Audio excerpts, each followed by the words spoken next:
നമസ്കാരം. മുനമ്പം പ്രശ്നം കേരളത്തെ പിടിച്ചുകുലുക്കിയ ഒരു ഭൂമി പ്രശ്നമാണ്. കഴിഞ്ഞ 2-3 കൊല്ലമായി കേരളത്തിലെ പ്രധാന രാഷ്ട്രീയ പ്രശ്നമായിരുന്നു. അന്ന് വി.ഡി. സതീശൻ പ്രതിപക്ഷ നേതാവായിരുന്നു. അദ്ദേഹം അന്ന് പറഞ്ഞു 10 മിനിറ്റ് കൊണ്ട് തീർക്കാവുന്ന പ്രശ്നമാണ്. എത്ര മിനിറ്റ്? 10 മിനിറ്റ് മതി. വഖഫോർഡിനോട് പറഞ്ഞാൽ. എന്നിട്ട് എന്തുണ്ടായി? 10 മിനിറ്റ് ഇതുവരെ കഴിഞ്ഞില്ലേ? വി.ഡി. സതീശൻ മുഖ്യമന്ത്രിയായി 10 മിനിറ്റും കഴിഞ്ഞു, ഒരാഴ്ചയും കഴിഞ്ഞു. അപ്പോൾ എന്ത് സംഭവിച്ചു? വഖഫിനോട് വി.ഡി. സതീശൻ പറഞ്ഞോ ഇല്ലയോ എന്നറിയില്ല. പക്ഷെ വഖഫ് 10 മിനിറ്റ് കഴിയുമ്പോൾ തന്നെ ഒരു കാര്യം ചെയ്തു. ഒന്നും കൂടി ആ പ്രശ്നത്തെ സങ്കീർണമാക്കിക്കൊണ്ട് വഖഫ് സ്വത്തിന് കേന്ദ്ര നിയമത്തിന്റെ സുരക്ഷിതത്വം കിട്ടും വിധം ഉമീദ് പോർട്ടലിൽ രജിസ്റ്റർ ചെയ്തു. മുനമ്പം ഭൂമി ഉമീദ് പോർട്ടലിൽ രജിസ്റ്റർ ചെയ്തു. ഇനി അതിനെ തൊടാൻ കുറച്ച് പണിയാണ് എന്നൊരു നോട്ടവും വന്നിട്ട് നോക്കി. സതീശന്റെ 10 മിനിറ്റിൽ വിശ്വസിച്ച് കഴിഞ്ഞ സർക്കാരിന്റെ നിയമപരമായ നീക്കങ്ങളെ ചോദ്യം ചെയ്ത് സ്റ്റേ അടക്കം വാങ്ങി കുരുക്കിലായ നാട്ടുകാരപ്പോ ആരായി? ഇപ്പൊ വില്ലൻ ആരാണ് എന്ന് വളരെ കൃത്യമായി വ്യക്തമായി. അതെ, വ്യക്തമായി. ആരാണ് വില്ലൻ? വില്ലൻ സംസ്ഥാന ഗവൺമെന്റും സംസ്ഥാന വഖഫ് ബോർഡുമാണ്. വഖഫ് ബോർഡ് ഉമീദ് പോർട്ടലിൽ ആ ഭൂമി രജിസ്റ്റർ ചെയ്യുമ്പോൾ ആരാണ് മുഖ്യമന്ത്രി? വി.ഡി. സതീശൻ. വഖഫ് ബോർഡിന്റെ അധികാരം ആർക്കാണ്? വി.ഡി. സർക്കാരിന്. അപ്പൊ വില്ലൻ ആരാണ്? ഇപ്പൊ വില്ലൻ ആരാണ് എന്ന് വളരെ കൃത്യമായി വ്യക്തമായി. മുനമ്പത്ത് 10 മിനിറ്റ് കൊണ്ട് പ്രശ്നം പരിഹരിക്കാന്ന് ആരോ ഒരു ആധികാരികമായി പറഞ്ഞില്ലേ? 10 മിനിറ്റ് കൊണ്ട് തീർക്കാവുന്ന പ്രശ്നമാണ്. നിങ്ങൾ ആരെങ്കിലും എന്തെങ്കിലും ചോദ്യം ചോദിച്ചോ? മുനമ്പം വിഷയം വളരെ വ്യക്തമാണ്. ഞങ്ങൾ പറഞ്ഞു അത് വഖഫ് ഭൂമിയല്ല. വഖഫ് ഭൂമിയല്ലാന്നത് എന്റെ വണ്ടിയിൽ രേഖകളുണ്ട്. ഞാനത് പ്രഖ്യാപിക്കുന്നു. കള്ളക്കളിയാണ്. ഇത് വഖഫ് ഭൂമിയാണ് എന്ന് ഒരു വശത്ത് പറയുകയും മറുവശത്ത് അതല്ല എന്ന് പറയുകയും അവസാനം ബി.ജെ.പിക്ക് മാധ്യമങ്ങൾക്ക് മറ്റ് പ്രശ്നങ്ങളെ പോലെ തന്നെ മുണ്ടാട്ടം മുട്ടി. ഇവർക്കൊക്കെ ഒരു പ്രിവിലേജ്, നിങ്ങളുടെ ഒരു മാധ്യമ പരിലാളനം ഉള്ളത് കൊണ്ട് പഠിച്ച് നിങ്ങൾ ആരും ചോദ്യം ചോദിക്കില്ല. 10 മിനിറ്റ് കൊണ്ട് തീർക്കാവുന്ന പ്രശ്നമാണ്. ആ പരിലാളനയും കേട്ട് ടെലിവിഷൻ വെച്ചാലോ? വി.ഡി. സർക്കാരിന്റെ ഇമാതിരി 10 മിനിറ്റ് നടപടികൾക്കുള്ള ന്യായീകരണ താമ്രപത്രക്കാരുടെ നീണ്ട നിര കാണാം. എന്തായാലും ഈ സർക്കാർ ഇതിനപ്പുറം ഒരു നിലപാടെടുക്കും എന്ന് കരുതിയിരുന്ന നിഷ്കളങ്കരെ മുൻകാലത്തെ ചില കാര്യങ്ങൾ കൂടി അറിയണം. മുൻ സർക്കാർ മുനമ്പം നിവാസികൾക്ക് നിയമപരമായ പ്രശ്നം മറികടക്കാൻ കരമടക്കുന്നതിന് വേണ്ടി ഒരു സൗകര്യമൊരുക്കി. റവന്യൂ വകുപ്പിന്റെ ആ ഉത്തരവിന് തുരങ്കം വെച്ചതാരാണ്? ഇതേ വി.ഡി. സതീശൻ നേതൃത്വത്തിലിരിക്കുന്ന പാർട്ടിയും മുസ്ലിം ലീഗും.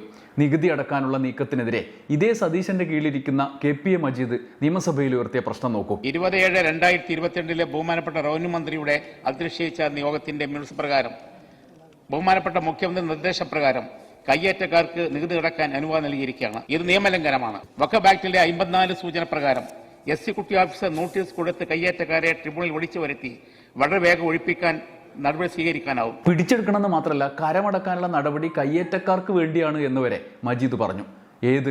പണം കൊടുത്ത് ഭൂമി വാങ്ങിയവരെ കുറിച്ചാണ് മൂപ്പര് പറയുന്നത്. ഈ ഭൂമി തിരിച്ചു പിടിക്കാൻ കാലതാമസം ഉണ്ടാകുന്നത് മറികടക്കാനാണ് കയ്യേറ്റക്കാർക്ക് നികുതി അടക്കാൻ അനുവാദം നൽകിയതെന്ന് ബഹുമാനപ്പെട്ട മന്ത്രി നിയമസഭാ ചോദ്യത്തിന് ഉത്തരമായി ഇവിടെ നൽകിയിട്ടുണ്ട്. കെ.പി.എ. മജീദിന്റെ ഈ വാക്കുകൾ നിയമസഭയിലെ വീഡിയോ ആയി പുറത്തു വന്നപ്പോൾ സതീശൻ ചോദിക്കുകയാണ് സമരപ്പന്തലിൽ പോയി, കെ.പി.എ. മജീദ് ഈ നിയമസഭയിൽ അംഗമാണോ 2022 എന്ന് ചോദിക്കുകയാണ്. ഈ നിയമസഭയിൽ കെ.പി.എ. മജീദ് അംഗമാണോ എന്ന് എനിക്കറിയത്തില്ല. വഖഫ് 12 എന്നാ പറഞ്ഞത്. 22 നിയമസഭയിൽ വഖഫ് ഭൂമിയെക്കുറിച്ചുള്ള ചർച്ച നടക്കേണ്ട സ്ഥലം നിയമസഭയല്ല, വഖഫ് ബോർഡാണ്. മാത്രമല്ല, ഇന്ന് ഇത് വഖഫ് ഭൂമിയാണ് എന്ന വാദത്തിന് ഉറപ്പ് നൽകുന്ന ഒന്നാമത്തെ ഉത്തരവ് ഏതാണ്? അക്കാലത്തെ വഖഫ് നേതൃത്വം ആർക്കായിരുന്നു?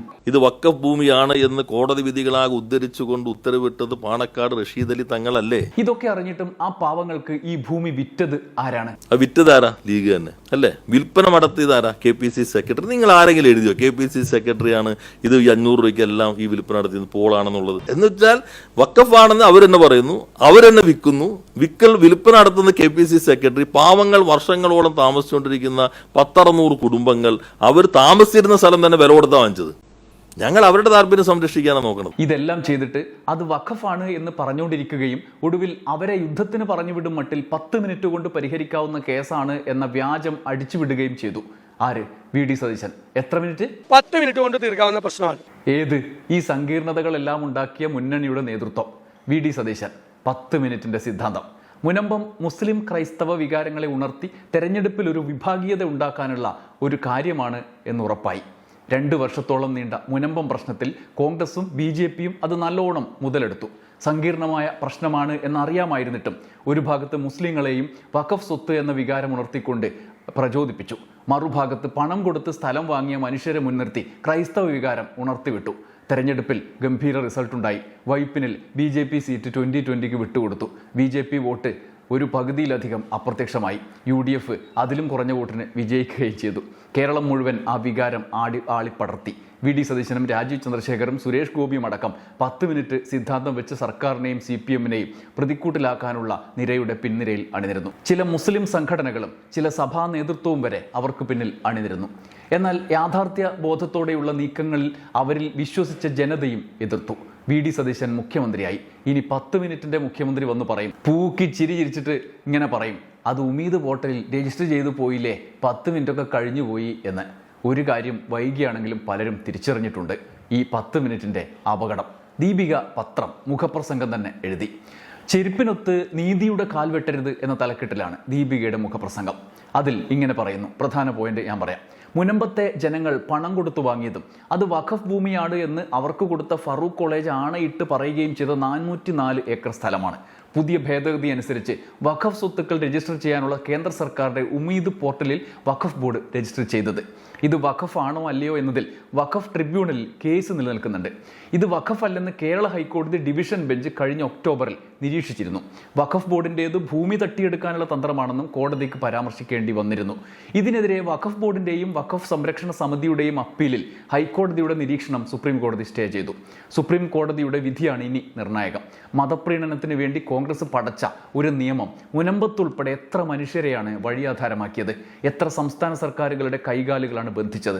എത്ര രാഷ്ട്രീയ നേതാക്കളെയാണ് നിശബ്ദരാക്കി കളഞ്ഞത്? എത്ര കോടതികളെയാണ് നിസ്സഹായരാക്കിയത്?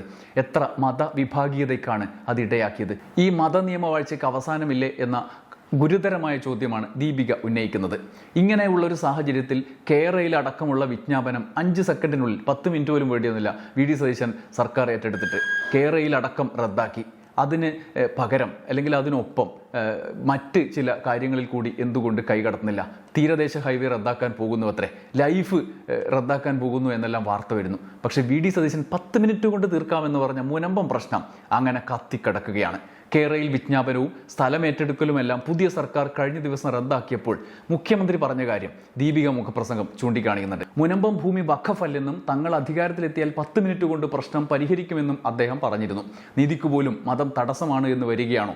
സർക്കാരിന്റെ വിജ്ഞാപനം റദ്ദാക്കുന്നത് പോലെ എളുപ്പമല്ലേ വഖഫ് ബോർഡിന്റെ വിജ്ഞാപനങ്ങളെ തൊട്ടുകളിക്കാൻ? 2025 ഹൈക്കോടതി ഡിവിഷൻ ബെഞ്ചിന് മുന്നിൽ കഴിഞ്ഞ LDF സർക്കാരിനു വേണ്ടി അഡ്വക്കേറ്റ് ജനറൽ സ്വീകരിച്ച നിലപാട് മുനമ്പത്തുകാർക്ക് അനുകൂലമായിരുന്നു.